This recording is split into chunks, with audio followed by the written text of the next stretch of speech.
हमारे चैनल को सब्सक्राइब करें और नई अपडेट्स के लिए घंटी के बटन को जरूर दबाएं।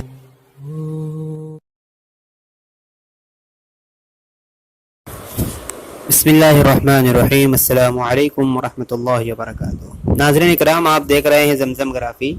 गुजरात फाइल्स पसे पर्दा हक़ाइक़ का इंकिशाफ, इस किताब का सिलसिला जारी है। आइए शुरू करते हैं। अलबत्ता राहुल शर्मा के ख़िलाफ़ रियासती हुकूमत के गम और गुस्से को समझने के लिए जानना ज़रूरी है कि सुप्रीम कोर्ट के ज़रिए तश्कील शुदा SIT का उनके साथ हुई बदसलूकी के बारे में क्या ख्याल है। सन 2002 फसादात पर SIT की रिपोर्ट में एक अहम नुक्ता ये था कि राहुल शर्मा ने इस बात को साबित किया था कि नरेंद्र मोदी सरकार ने उन अफसरान के साथ बदसलूकी की थी जो 2002 में तशद्दुद को ख़त्म करने के लिए कोशा थे, यानी जो उसके लिए प्रयास कर रहे थे। उनके साथ बदसलूकी और उनके ताक़ुब का सिलसिला फसादात के बाद भी रियासत के हाथों जारी रहा। गुजरात हुकूमत ने आला IPS अफसर राहुल शर्मा के नाम नोटिस जारी करके उनसे पूछा था कि फसादात के दौरान काम करने वाले आला सियासी लीडरों और नौकरशाहों के फ़ोन रिकॉर्ड बग़ैर मंजूरी लिए उन्होंने इंक्वायरी कमीशनों के हवाले क्यों और कैसे कर दिए। फसादात के 9 साल के बाद इस नोटिस में शर्मा से पूछा गया था कि आखिर उनके खिलाफ कार्रवाई क्यों न की जाए। ये मामला ऐसे वक्त में सामने आया जब SIT ने खुद बयान किया था कि फसादात के दौरान मुनाकिद होने वाली अहम मीटिंगों की कोई तफसील या रिकॉर्ड मोदी हुकूमत ने महफूज नहीं रखा था। 1992 की खेप के IPS अफसर राहुल शर्मा अप्रैल 2002 में अहमदाबाद में कंट्रोल रूम के DCP थे। गुलबर्ग सोसाइटी और नरोदा पटिया में होने वाले तशद्दुद की तहक़ीक़ात करते हुए AT&T और सेलफोर्स जैसी खदमात मुहैया कराने वाली कंपनियों से उस दौरान अहमदाबाद में आने वाले और बाहर जाने वाले तमाम फ़ोन कॉल के रिकॉर्ड यकजा करके उन्होंने क्राइम ब्रांच के हवाले किए थे। ये CDs जिनमें ऊंचे दर्जे के वज़रा, पुलिस अफसरान, RSS और VHP मेंबरान की आपस की बातों के फ़ोन रिकॉर्ड मौजूद थे, बिलाखिर गुम हो गई। लेकिन फसादात के बारे में इंक्वायरी के लिए मार्च 2002 में कायम की गई नानावती कमीशन के सामने हाजिरी के वक्त शर्मा ने उस CD की एक कॉपी जमा कर दी जिसको उन्होंने अपने पास महफूज रखा था। मेरे रफ़ीक़ कार अनु मिहा यादव ने तहलका में शाये अपनी एक रिपोर्ट में लिखा था कि मुजरिम को फांसने के लिए फ़ोन रिकॉर्ड अहम तरीन सबूतों में से रहे हैं। इन्हीं सबूतों की बुनियाद पर 2009 में गुजरात VHP सदर जयदीप पटेल और वज़ीर माया कोडनानी की ज़मानत रद्द की गई और उन्हें गिरफ्तार किया गया था। इन्हीं सबूतों से गुलबर्ग सोसाइटी में साबिक कांग्रेसी मेंबर पार्लियामेंट एहसान जाफरी और दीगर 30 अफराद के कत्ल के मामले में तहक़ीक़ात के दौरान भी काम लिया गया।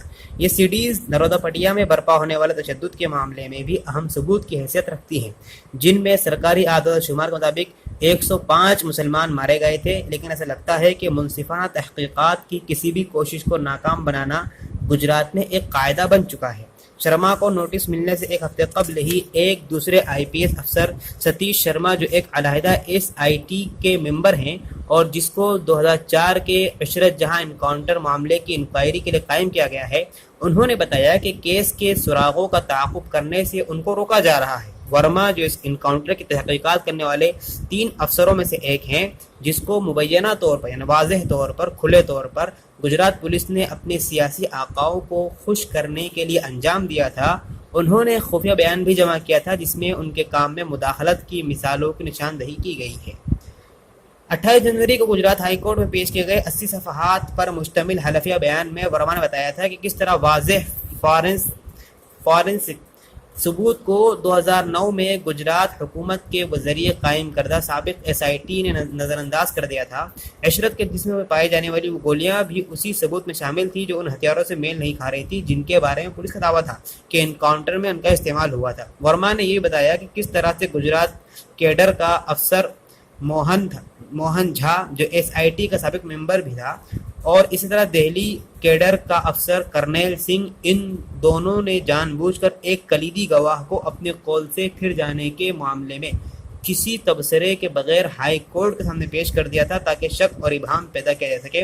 वर्मा ने इस बात का इंकशाफ भी किया था कि किस तरह झा ने, जो अभी जुर्म का सराग लगाने वाले शोबे DCB में ज्वाइंट कमिश्नर ऑफ पुलिस के अहदे पर फाइज है, पिछले महीने पुलिस अफसरान को बिलावास्ता अपनी मतहती में स्पेशल ऑपरेशन ग्रुप में रखने की कोशिश इस दावे के साथ की कि दरख्शां गुजरात चोटी कॉन्फ्रेंस की सिक्योरिटी के लिए इन अफसरों की ज़रूरत है। ये जिसे भी 26 अफसर इनकाउंटर के दिन DCB में काम कर रहे थे।